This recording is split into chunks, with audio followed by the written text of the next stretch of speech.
Hello viewers, March 14ஆம் தேதி பயங்கரமான சந்திர கிரகணமானது வரப்போகிறது. இந்த கிரகணத்திற்கு பிறகு கும்பராசி நேயர்களுடைய வாழ்க்கையில பல முக்கியமான திருப்பங்களை சந்திக்க போறீங்க. சந்திர கிரகணத்திற்கும் கும்பராசிக்கும் என்னங்க சம்பந்தம் அப்படின்னு ஒரு சிலருக்கு சந்தேகமானது இருக்கலாங்க. பொதுவாகவே கிரகணம் என்று சொன்ன உடனேயே நமக்குள்ள ஒரு விதமான பயமானது வந்துவிடுங்க. காரணம் என்னன்னா, ஜோதிட ரீதியாக பார்க்கும்போது கிரகணங்களானது மிக முக்கியத்துவம் வாய்ந்ததாகவே பார்க்கப்படுகிறது. காரணம் என்னன்னா, மனிதர்களுடைய வாழ்க்கையில பல்வேறு விதமான தாக்கத்தை ஏற்படுத்துவதற்கு இந்த கிரகணமானது மிக முக்கியமான காரணமாகவே இருக்கக்கூடும் அப்படின்னே சொல்லலாங்க. அந்த வகையில தான் கும்பராசி நேயர்களுடைய வாழ்க்கையில இந்த ஒரு சந்திர கிரகணமானது எப்படிப்பட்ட மாற்றத்தையும் தாக்கத்தையும் சந்திக்கக்கூடிய வகையில இருக்க போகிறது. இந்த கிரகணத்தின் மூலமாக உங்களுடைய வாழ்க்கையில ஏதாவது நல்லது நடக்கக்கூடிய வகையில சூழ்நிலைகளானது மாறப்போகிறதா, இல்லை என்றால் அதிகப்படியான பிரச்சனைகளை நீங்க சந்திக்க போறீங்களா என்பது குறித்து தான் நம்ம பார்க்க போறோங்க. அதுலயுமே கும்பராசி நேயர்களுக்கு தற்போது 7.5 சனியுடைய 2ஆம் கட்டமான ஜென்ம சனியானது நடந்துட்டு இருக்குங்க. இப்படிப்பட்ட இந்த ஒரு சூழ்நிலையில இந்த கிரகணமானது உங்களுடைய வாழ்க்கையில முன்னேற்றத்தை ஏற்படுத்தி தரப்போகிறதா, இல்லை என்றால் மோசமான விளைவுகளை ஏற்படுத்தி தரப்போகிறதா என்பது குறித்து தான் நம்ம தெளிவாக பார்க்க போறோங்க. அது மட்டும் கிடையாதுங்க, இந்த ஒரு சந்திர கிரகணத்தின் மூலமாக உங்களுக்கு எந்தவித தோஷ பாதிப்புகளும் ஏற்படக்கூடாது அப்படின்னு நினைச்சீங்கன்னா மறக்காம நீங்க குளிக்கக்கூடிய தண்ணீர்ல கல்லுப்பையும் மஞ்சளையும் கலந்து குளித்துட்டு வாங்க. இதன் மூலமாக உங்களுக்கு கிரகணத்தின் மூலமாக ஏதாவது தோஷங்கள் ஏற்படுவதாக இருந்தா அது எல்லாமே பாத்தீங்கன்னா உங்களுக்கு நீங்க ஆரம்பிக்குங்க. எனவே மறக்காம இந்த ஒரு எளிமையான பரிகாரத்தையும் செஞ்சுட்டு வாங்க. மேலும் கும்பராசி நேயர்கள் இந்த வீடியோவை பார்த்துட்டு இருந்தீங்கன்னா ஓம் ஸ்ரீம் சந்திர மௌலீஸ்வராய நமக அப்படிங்கிற இந்த திருமந்திரத்தையும் கமெண்ட்ஸ்ல 3 முறை டைப் பண்ணுங்க.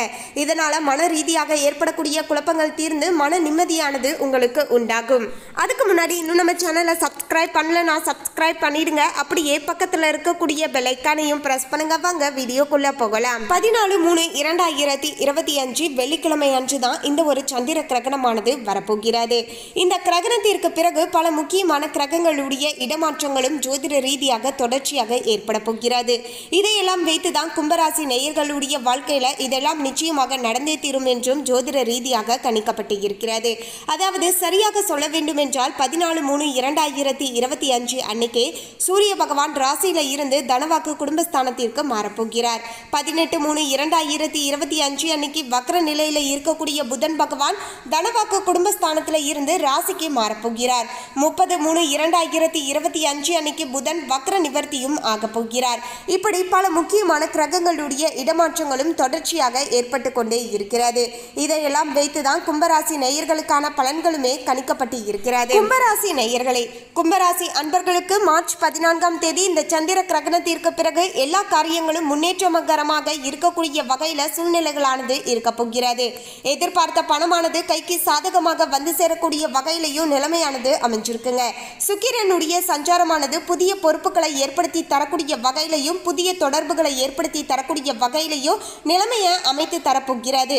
உங்களுடைய திறமைகளானது வெளிப்படக்கூடிய வகையில சூழ்நிலைகளுமே இருக்க போகிறது. பல வகையிலையுமே முன்னேற்றகரமான சூழலானது இருக்கக்கூடிய வகையிலையுமே நிலைமையானது அமைஞ்சிருக்குங்க. செவ்வாயுடைய சஞ்சாரத்தால சொத்து தொடர்பான விஷயங்கள்ல இழுபறியான நிலையானது காணப்படலாம்.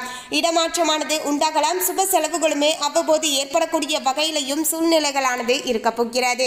தொழில் வியாபாரம் தொடர்பான காரியங்கள்ல தாமத போக்கானது காணப்படலாம். செலவுகளுமே கொஞ்சம் ஜாஸ்தியாக தான் இருக்க கொடுங்க. தேவையான பண வசதியானது உங்களுடைய கைக்கு சாதகமாக வந்து சேரும். விரிவாக்கம் தொடர்பான முயற்சிகள் எல்லாமே இழுபறியான நிலையில இருந்துதான் பின்னர் முடியக்கூடிய வகையிலையும் சூழ்நிலைகளானது இருக்க போகிறது. உத்தியோகத்தில் இருக்கக்கூடியவர்களுக்கு பயணம் சென்று வர வேண்டிய சூழ்நிலைகளானது இருக்கலாம். சிலருக்கு எதிர்பார்த்த பதவி உயர்வு இடமாற்றம் எல்லாமே உங்களுக்கு தாமதப்படலாம். எந்த ஒரு விஷயத்தில் ஈடுபடும் முன்புமே பார்த்தீங்கன்னா தயக்கம் ஏற்பட்டு பின்னர் தெளிவானது உண்டாகக்கூடிய வகையிலையுமே நிலைமையானது இருக்க போகிறது என்பதால கொஞ்சம் பார்த்து தாங்க நீங்க நடந்து கொள்ள வேண்டும். மேலும் கும்பராசி நேயர்களுக்கு குடும்ப ரீதியாக பார்க்கும்போது குடும்பத்தில் திடீரென்று குழப்பங்கள் ஏற்பட்டு நீங்க ஆரம்பிக்கலாம். கணவன் மனைவிக்கு இடையே எதையுமே பேசி தெளிவுபடுத்தி கொள்வது உங்களுக்கு அதிகப்படியான நன்மைகளை ஏற்படுத்தி தருவதற்கு ரொம்பவே உதவியாக இருக்கும் அப்படின்னே சொல்லலாங்க. குழந்தைகளுக்கான பொருட்களை வாங்கி மகிழ்வீர்கள். பெண்களுக்கு இழுபறியாக இருந்து வந்த காரியங்கள் எல்லாமே முடிவுக்கு வரப்போகிறது.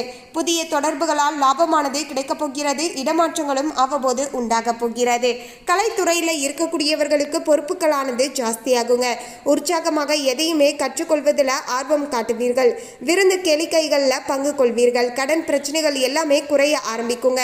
வீண் அலைச்சல்கள், வீண் பயம் எல்லாமே பார்த்தீங்கன்னா குறைய ஆரம்பிக்கும். அடுத்தவர் செய்யக்கூடிய இடையூறுகளையும் உங்களுக்கு சாதகமாக பயன்படுத்தி சாமர்த்தியமாக அதை பெற்றுக்கொள்வீர்கள். மேலும் அரசியல் துறையை சார்ந்து இருக்கக்கூடியவர்களுக்கு எடுத்த காரியத்தை எப்படியுமே செய்து முடித்து அதன் மூலமாக பார்த்தீங்கன்னா சாதகமான பலன்களை பெற்றுக்கொள்ளக்கூடிய வகையிலையும் கும்பராசி நேயர்களுக்கு நிலைமையானது அமைஞ்சிருக்குங்க. வீண் செலவுகளுமே அவ்வப்போது உண்டாகலாம். வேலை காரணமாக வீட்டை விட்டு வெளியில தங்க நேரலாம். திட்டமிடுவதில் பின்னடைவானது ஏற்படலாம். பண வரவானது எதிர்பார்த்தபடி உங்களுடைய கைக்கு சாதகமாக வந்து சேரும். பெரியோருடைய நேசமானது கிடைக்கலாம். வாகன யோகமானது உண்டாகும். ஆன்மீக ஸ்தலங்களுக்கு சென்று வரக்கூடிய வாய்ப்புகளுமே கிடைக்க கொடுங்க. மாணவர்களுக்கு கல்விக்கான செலவானது உண்டாகலாம். உங்களுடைய திறமையானது வெளிப்பட ஆரம்பிக்குங்க. புதிய நபர்களுடைய அறிமுகம் உண்டாகும். அதன் மூலமாக நன்மைகளும் உண்டாகக்கூடிய வகையில தான் நிலைமையானது இருக்க போகிறது. மேலும் பண வரவுகளானது ஏற்ற இறக்கமாக இருந்தாலுமே செலவுகளுமே கட்டுக்குள்ள இருக்கக்கூடிய வகையிலையும் குடும்பத்தில் சுபிச்சமான சூழ்நிலையானது நிலைத்து இருக்கக்கூடிய வகையிலையும் நிலைமையானது இருக்க போகிறது. கணவன் மனைவிக்கு இடையே சின்ன சின்ன கருத்து வேறுபாடுகளானது ஏற்படும் என்றாலுமே ஒற்றுமை பார்த்தீங்கன்னா பெருசா உங்களுக்கு எந்தவித குறைவுமே ஏற்படாது. உங்கள் மீது அதீதமான அக்கறையோடு செயல்படுவார்கள். இதன் மூலமாகவே இருவருக்கும் இடையே அன்பானது அதிகரிக்க ஆரம்பிக்குங்க. பேச்சுல நிதானத்தை கடைபிடிப்பது, உற்றார் உறவினர்கள் அனுசரித்து நடந்து கொள்வது மிகவுமே உங்களுக்கு நல்லதாக இருக்க கொடுங்க. ஏனென்றால் இந்த நேர காலத்துல உறவினர்கள் மத்தியில பார்த்தீங்கன்னா சின்ன சின்ன மனஸ்தாபங்களும் பிரச்சனைகளும் ஏற்படலாம். இந்த நேர காலத்துல நீங்களுமே அதிகமாக அதை எக்ஸ்பிரஸ் பண்ணும்போது நிச்சயமாக அந்த பிரச்சனையானது மிகப்பெரிய சண்டையில போய் முடியலாம். எனவே இந்த நேர காலத்துல நீங்க கொஞ்சம் அமைதியாக இருப்பதன் மூலமாக உறவினர்கள் மத்தியில ஏற்படக்கூடிய சில சண்டை சச்சரவுகளை தவிர்த்து கொள்வதற்கு ரொம்பவே உதவியாக இருக்கும் அப்படின்னே சொல்லலாங்க. மேலும் நீங்க பார்த்தீங்கன்னா இந்த சந்திர கிரகணத்தின் மூலமாக கும்பராசி நேயர்களாகிய உங்களுக்கு எந்தவித கிரகண தோஷ பாதிப்புகளுமே ஏற்படக்கூடாது, எந்தவித பிரச்சனைகளுமே நமக்கு ஏற்படக்கூடாது அப்படின்னு நினைச்சிங்கன்னா மறக்காம பார்த்தீங்கன்னா நீங்க ஒரு சில எளிமையான பரிகாரங்களை உங்களுடைய வீடுகளில் செஞ்சுட்டு வாங்க. அது என்ன அப்படின்னு கேட்டிங்கன்னா, ஃபர்ஸ்ட் கிரகணம் முடிஞ்சதுக்கு அப்புறமேட்டு நீங்கள் குளிக்கக்கூடிய தண்ணீரில் சும்மா ஒரு துளி அளவுக்கு பார்த்தீங்கன்னா கல்லுப்பையும் மஞ்சளையும் கலந்து குடித்துட்டு வாங்க. இதன் மூலமாக கிரகண தோஷங்கள் ஏதாவது ஏற்பட்டு இருந்தால் அது எல்லாமே நிவர்த்தி பெற ஆரம்பிக்குங்க. அது மட்டும் கிடையாதுங்க, உங்களுக்குள்ளேயே பார்த்தீங்கன்னா ஒரு பர்சனலாகவே பார்த்தீங்கன்னா ஒரு நெகட்டிவ் வைப் அதிகமாகவே இருக்கு. ஏதாவது ஒரு மனக்குழப்பமானது இருந்து கொண்டே இருக்கு, சந்தோஷமே இல்லாத நிலை இருப்பது போலவே இருக்கு அப்படின்னு சொல்லக்கூடியவங்களுக்கு இந்த பிரச்சனைகள் எல்லாமே நீங்கி உங்களுக்குள்ளேயே ஒரு நல்ல பாசிட்டிவிட்டியானது ஏற்பட ஆரம்பிக்கும் அப்படின்னே சொல்லலாங்க. அது மட்டும் கிடையாதுங்க, உங்களுக்கு ஏதாவது கண் திருஷ்டி பிரச்சனைகள் இருந்தால் அந்த பிரச்சனைகளும் பார்த்தீங்கன்னா நீங்கள் ஆரம்பிக்குங்க.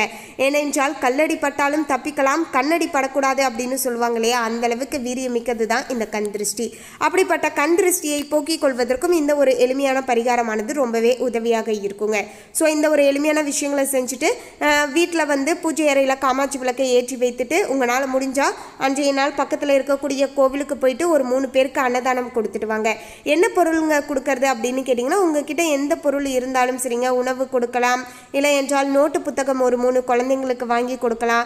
உங்களால் முடிஞ்ச விஷயங்கள் செய்யலாம். முக்கியமாக பார்த்தீங்கன்னா கோதுமை தானியம் இருக்கு இல்லையா, அதை நீங்கள் கொடுக்கலாம். இல்லைனா கோதுமை மாவா பார்த்தீங்கன்னா நீங்கள் கொடுக்கலாம் ஒரு 3 பேத்துக்கு. ஸோ இது மாதிரியான விஷயங்களையும் பார்த்தீங்கன்னா நீங்கள் செய்துட்டு வரலாங்க. இதன் மூலமாகவும் இந்த கிரகணத்தில் ஏற்படக்கூடிய நமக்கு கெடுபலன்கள் எல்லாமே குறைய ஆரம்பிக்கும் அப்படின்னு சொல்லுவாங்க. மேலும் தொழில் வியாபாரத்தில் சிறப்பான லாபமானது உங்களுக்கு அமைய கொடுங்க. ஜோதிட ரீதியாக வெளியூர் வெளிநாட்டு தொடர்புகளால் உங்களுக்கு அனுகூலமானது கிடைக்கும். உத்தியோகத்தில் இருக்கக்கூடியவர்களுக்கு எதிர்பார்க்கக்கூடிய உயர்வுகளுமே கிடைக்கும். உங்களுடைய திறமைகள் வெளிப்படுத்துவதற்கான சந்தர்ப்பங்களுமே உண்டாகும். கொடுக்கல் வாங்கல்ல பெரிய தொகைகளை தவிர்த்து கொள்வது நல்லதுங்க. தேவையற்ற பயணங்களை தவிர்த்து கொள்வதன் மூலமாக அலைச்சல்கள் எல்லாமே பார்த்தீங்கன்னா குறைய ஆரம்பிக்குங்க. உடல் ஆரோக்கியத்தில் சின்ன சின்ன பாதிப்புகள் தோன்றி அவ்வப்போது மறைய ஆரம்பிக்கும் என்பதால் கொஞ்சம் பார்த்தே நடந்துக்கோங்க. மறைமுக எதிர்ப்புகளை வெல்லக்கூடிய ஆற்றலானது உண்டாகலாம். சற்றே அலைச்சல்களும் சுக வாழ்க்கையில் சோதனைகள் ஏற்பட்டாலுமே பண வரவுகள் தேவைக்கு ஏற்றபடி அமையக்கூடும். இதனால் அசையும் அசையா சொத்துக்களால் வீண் செலவுகளுமே உண்டாகக்கூடிய வகையிலையும் பார்த்தீங்கன்னா நிலைமையானது இருக்க போகிறது. மேலும் சனிக்கிழமைகளில் ஆஞ்சநேயரை வழிபட்டு வருவதால் மனதில் துணிச்சலானது உண்டாகும். எதிலுமே உங்களுக்கு காரிய அனுகூலமும் வெற்றியும் உண்டாகக்கூடிய வகையிலையும் நிலைமையானது இருக்க போகிறது. மேலும் உங்களுக்கான சந்திராஷ்டம தினங்கள் அப்படின்னு பார்க்கும்போது மார்ச் 15, 16, 17 இந்த 3 நாட்கள் ரொம்பவே ஜாக்கிரதையாக இருக்கணும். தேவையில்லாமல் யார்கிட்டையுமே வாய் வார்த்தையில் ஈடுபட வேண்டாங்க. இதன் மூலமாக உங்களுக்கு தான் சங்கடங்களும் பிரச்சனைகளும் ஏற்படக்கூடும். ஏண்டா நம்ம அவங்க கிட்ட பேசணும் அப்படிங்கிற அளவுக்கு நம்ம ஃபீல் பண்ணிடுவோம் என்பதால கொஞ்சம் பார்த்து இந்த 3 நாட்கள் நடந்துக்கோங்க. மற்றபடிக்கு பிரச்சனைகள் கிடையாது. மேலும் இந்த தகவலை பற்றிய உங்களுடைய கருத்தை கமெண்ட்ல பதிவு பண்ணுங்க. இந்த தகவல் உங்களுக்கு பிடிச்சிருந்தா லைக் பண்ணுங்க, ஷேர் பண்ணுங்க. இது போன்ற சுவாரஸ்யமான தகவலை தெரிந்து கொள்ள சேனலை சப்ஸ்கிரைப் பண்ணுங்க. தேங்க்யூ.